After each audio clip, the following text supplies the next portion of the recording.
영화를 넘어 영화시장을 리뷰합니다. 안녕하세요 여러분. 지난 한 주 잘 보내셨나요? 영화시장 리뷰 이화배입니다. 가문의 영광 리턴즈를 보고 왔습니다.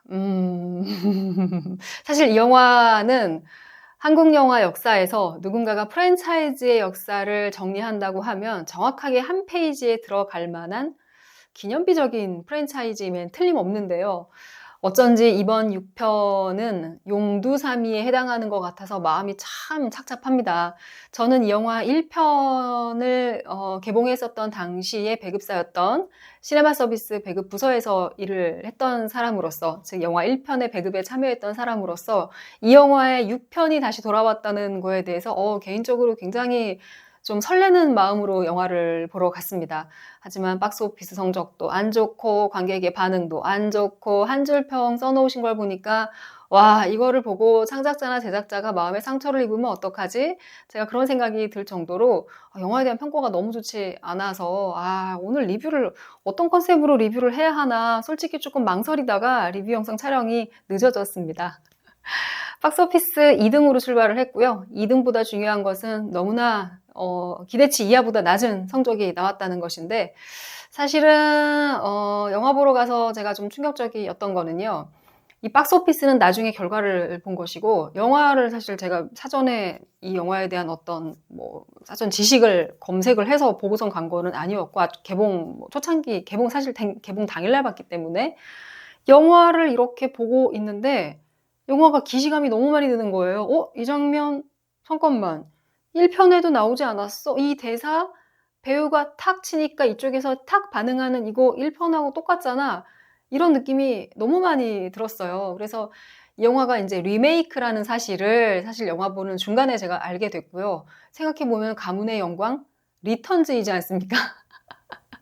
그런데 또 리메이크구나. 내가 몰랐네. 그래, 이건 실수. 리메이크인지 모르고 영화를 봤어. 하지만 영화를 보는 중간에 이걸 리메이크라고 말을 할 수가 있을까? 왜냐하면 전체적인 스토리의 구조가 똑같아요. 대서와 진경이 우연히 하룻밤을 보내고 나서 진경이의 집안 사람들이 거의 우격다짐으로 대서를 사위 삼는 이야기.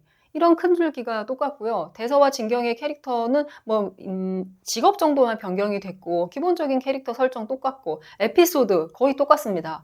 에피소드가 똑같고 심지어 대사 비슷한 것도 너무 많아요. 그러다 보니 이거는 리메이크를 넘어서 거의 1편의 번안이라고 해야 하지 않을까? 1편 다시 찍기 이 정도 수준이지 않을까 싶었습니다. 이 영화의 제작에 참여하신 누군가가 보신다 그러면은 마음에 상처를 입으실까 봐 계속 조심스럽게 되네요. 예를 들면 제가 1편 봤을 때도 정말 20년 전이긴 합니다만 그때 너무 깔깔깔 웃었던 장면이 아침에 대서가 자기 침대에서 딱 일어나서 발이 보이니까 긁었어요. 긁었는데 이상한데 느낌 없는데? 그러고서 옆을 보니까 웬 낯선 여자의 발을 자기가 긁은 거죠. 누군가 자기 발을 긁으니까 그 낯선 여자도 벌떡 일어나서 자기 발을 또 막 긁습니다. 그러고 두 사람이 끼악 하면서 이제 스토리가 전개가 되죠. 이 리턴즈에서도 똑같습니다. 또 양가 집안의 상견례 자리에서 1편에서는 사실 장 회장, 박근영 배우가 나왔었던 장 회장이 진경이의 이제 아버지, 홀로 대신 아버지로 나오고 이 리턴즈에서는 우리 홍 회장님이 나옵니다. 김수미 배우가 부한. 홍 회장이 이 나이프가 잘 안 드는 거예요. 상황이 마음에 안 드는 거죠. 왜냐하면 대서의 부모님이 결혼을 반대하니까 나이프가 잘 안 든다 이랬더니 양쪽에 이제 아들들이 탁 하고서는 이 허리춤에 차고 있던 이만한 칼을 꺼내서 주니까 그래 칼도 써본 놈이 썰지 이러면서 고기가 잘 든다 이러면서 사돈될 집안한테 칼을 건네주는 장면에서 깜짝 놀라면서 이 집안하고 사돈을 맺지 않으면 큰일 나겠구나 이러면서 둘이 이제 급반전이 돼서 양가 집안 모두가 결혼을 푸시하게 되는 상황이 된다든지 이런 비슷한 설정들이 계속 반복이 됩니다. 1편의 시그니처로 기억을 하고 있던 에피소드가 2편에서 그대로 대사까지 반복이 되니까 솔직히 1편을 리메이크 한다는 이것도 큰 도전이지만 이 정도로 똑같이 번안을 하게 될 줄은 정말 몰랐기 때문에 상당히 좀 당혹스럽다고 할까요? 그런 기분이 많이 들었어요.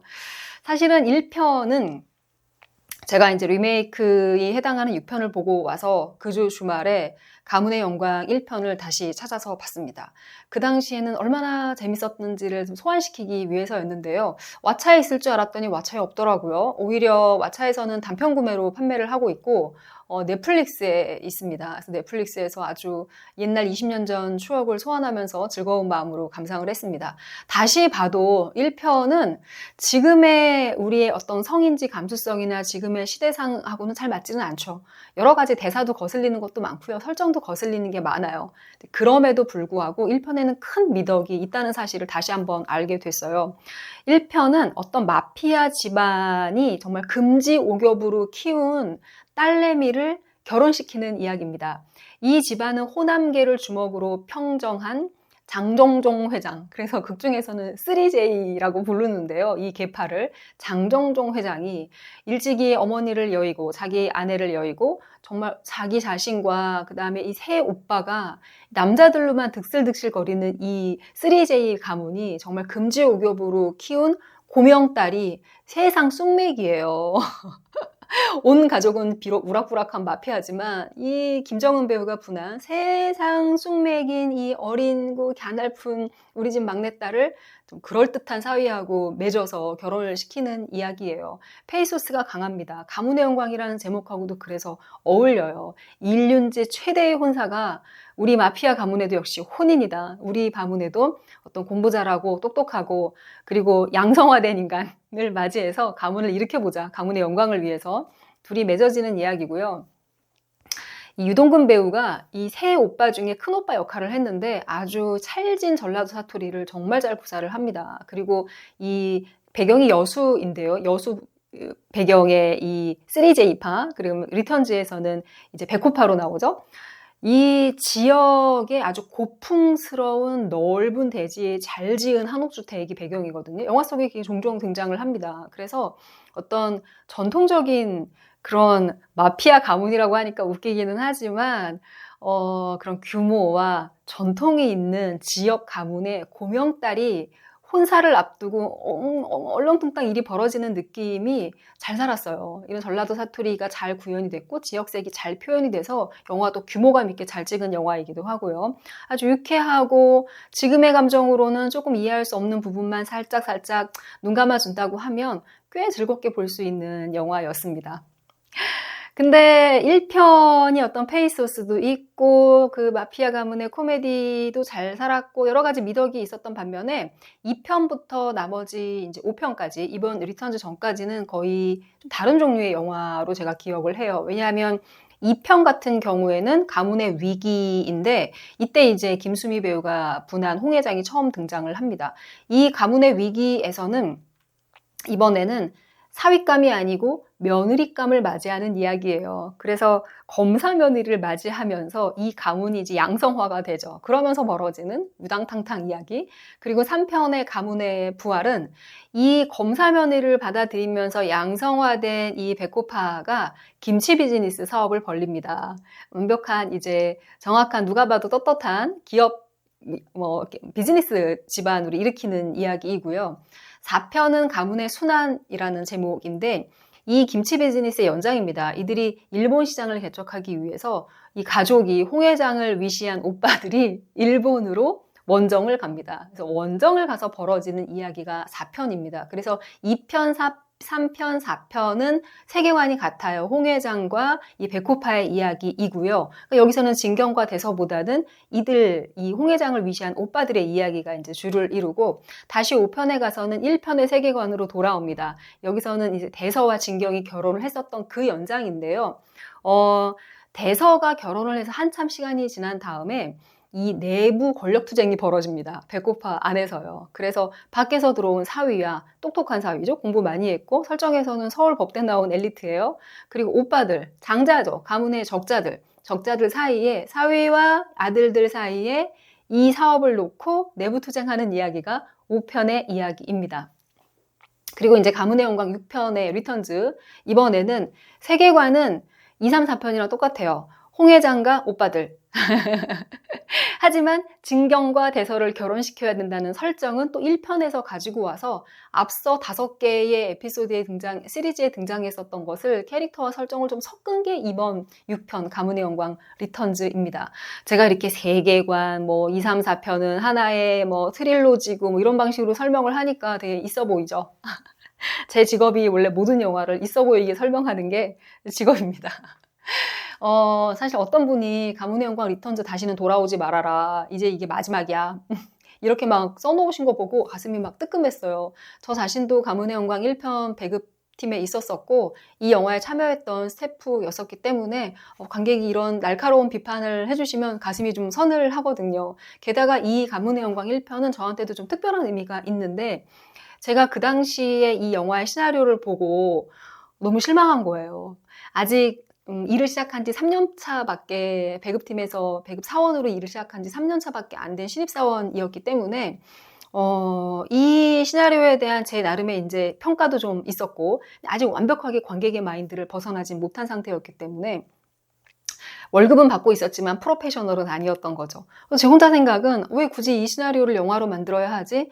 이거 영화화하기에는 너무나 라이트하잖아.